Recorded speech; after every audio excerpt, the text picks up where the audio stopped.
continuously tell myself, you're going to be disappointed at times. So how do you deal with disappointment, Hassandra? How do you cope without suppressing feelings? And how do you move into a position of power or back into a position of power? Understanding that disappointments are going to come, but it's not disappointment, it's overcoming a disappointment. We got to focus on what's important, moving beyond that disappointment, and not standing in sorrows too long. So this morning I'm a little disappointed about a fundraiser that we did for the nonprofit, and we have some support, or had some support. It just didn't come out exactly how I wanted it to come out. But I'm looking at the bright side of things, and I'm looking at just comparing ourselves to other nonprofits in the area, and pretty much we're on the same level, which is good because we've only been a nonprofit since April of 2021. So for a little over a year. April 2022 was a year, so 2023, April will be 2 years. So yeah. And I think that I have to talk to myself, because I'm like, step by step, Hassandra, you're not Feed the Children.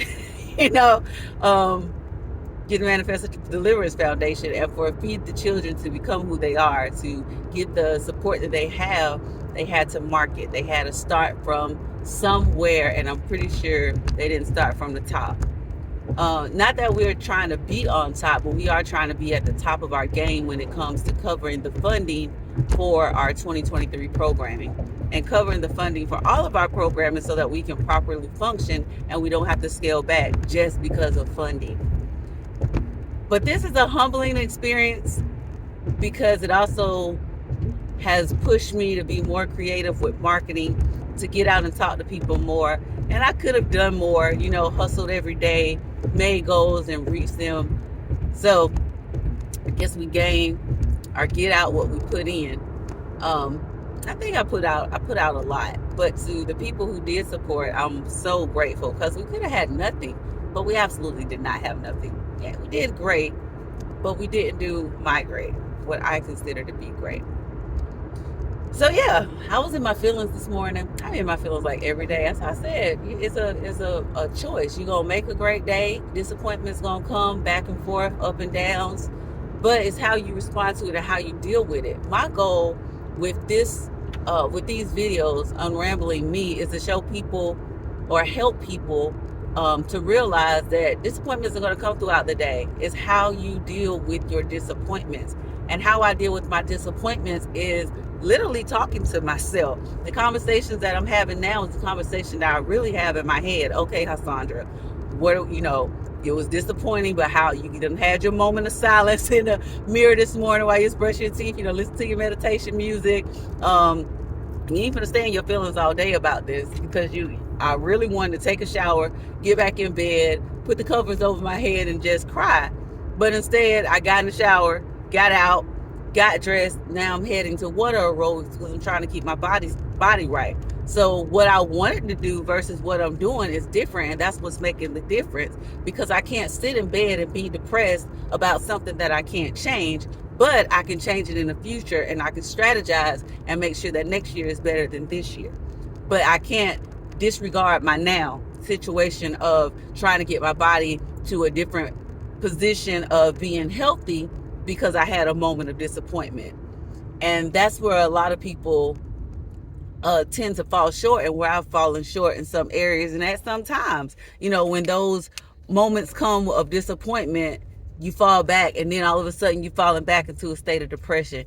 Your anxiety levels are off the roof, or you're not feeling good enough. But I even told myself in the mirror this morning, I was like, you are good enough. You are capable of doing anything that you want to do. It takes time. Your goal is to be, your job is to be consistent. You got to stay consistent. You got to keep moving forward. You learned a lesson this time, and it's all good. You're fine. Y'all gonna be all right. You have never went without. God has always kept your cup, or you, in a position where you always had help. So Don't worry about it. His eyes on the sparrow, and I know he watches me. So this really isn't a time to like activate faith. It's just a time for me to just be, be who I am and do what I do and do it in a consistent manner, because consistency brings about change. So yeah, 6 years in the game, the Manifested Deliverance Foundation, um, just really get into a position of really understanding the powers of a nonprofit, and I'm learning more every day. So I just have to continuously tell myself, keep it moving. So I'm encouraging somebody this morning, as I encourage myself, to not fall so far into depression or disappointment that you miss out on your now moments, that you lose focus of your day. You can have a moment of sorrow for a minute, but don't let that minute be too long. And that's a key point that you will probably hear me say over and over and over again if you follow this series. Don't stay there too long. You gotta keep moving to the next level. All healing processes, there's a healing period. At some point, that healing period has to end. So I have given myself a lot of time frames, even when it comes to, I know my book is about romantic love, but it goes beyond that.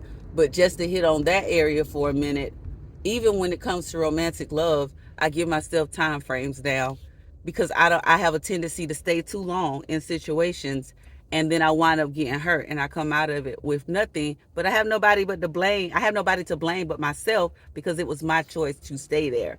So I have my 30-day rules. I reevaluate or evaluate everything every 30 days when it comes to me in a relationship with somebody who I'm trying to be in a romantic gesture with.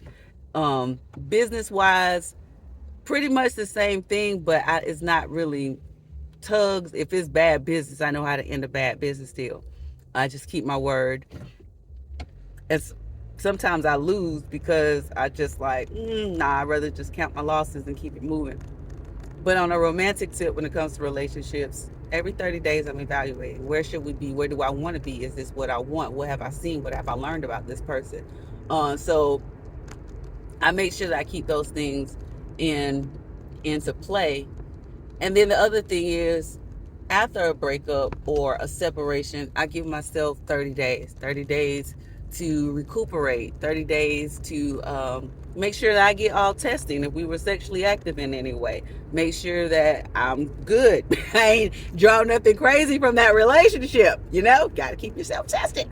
But yeah, there's just certain things that I do every 30 days to make sure that I'm in a position of unrambling me, and making sure that I'm in a position of comfort and I'm in a position of peace of mind, because I'm an overthinker in certain areas. Hint the name Don't Overthink Me LLC.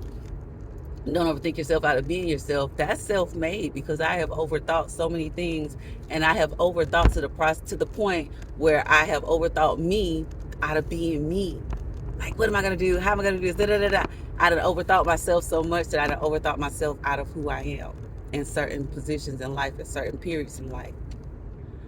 But yes, deep breath.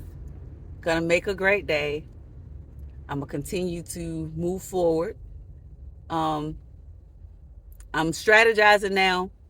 I'm not over the disappointment. That just took me probably about 30 minutes this morning to get over that disappointment. It hurt for a minute, y'all. I was like, my stomach. I was feeling it in my stomach, my chest. I was brushing my teeth all quiet. And I was just kind of frozen in time, trying to process the disappointment. But then after the disappointment started to fade away, I started to look at the facts, started to do some statistical facts, started to do the comparing and contrast, the what ifs. I had to remind myself of some things that we went through in the process of doing the fundraiser. First of all, we started late. So we only had a little over a month, I think like 5 weeks, and like I say, everyone else, not everybody's situation, but other foundations had since August.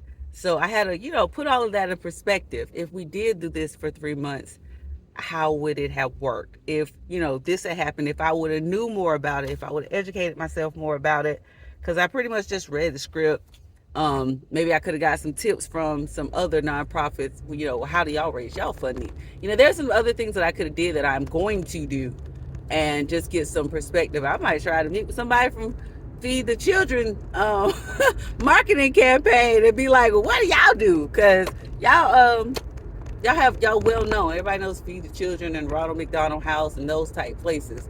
But everybody don't know Manifest Deliverance Foundation, but you will. You would definitely know us before it's all over with. But yeah, older depression state. Now I'm in a strategizing state. And after my workout, I'm going to be in a state of peace again. I'm almost there already. But I'm going to be in a state of peace again. Just getting my body right. And then around about 11 o'clock, I start my day. I'm going to make a great day. Because that's what I do. Make great days. Great days are made by you. So, hopefully by unrambling me, this has helped you to unramble you.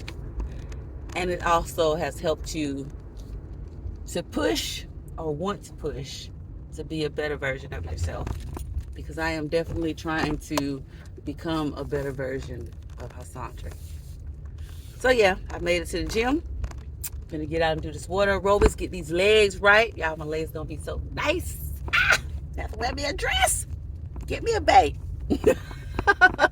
But yeah, get these legs right. And yeah, as always, I love you.